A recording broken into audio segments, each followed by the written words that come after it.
So we continued with Perry White as the witness. Perry was the man who prepared the Conservation District use application for the University of Hawaii at Hilo.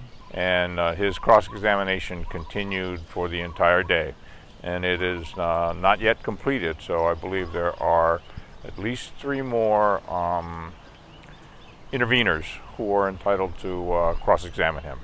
So all parties have the right to cross-examine all witnesses, whether they're called by UH or TIO or even the other petitioners. So he talked about the telescope being constructed with a focal ratio of 1.0.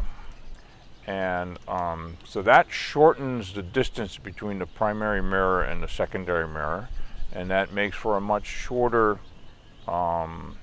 height than would otherwise be necessary had they used a more standard focal ratio of 1.75. So there is an exhibit that was utilized today that showed that if they had used the more standard focal length, 1.75, then the height of the facility would be in excess of 250 feet. But instead, it's only 180 feet by very specially designing the telescope mirror and the secondary mirror. The university has designated an area for astronomy facilities, and it's called the Astronomy Precinct. That designation came out of the 2000 master plan. So all of the astronomy facilities are located in the Astronomy Precinct. That precinct is 525 acres out of the 11,200 acres that the university has leased from DLNR. So that's the master lease lands.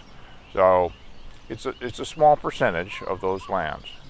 Now, the area in which the telescopes are located within the astronomy precinct is in the resource subzone.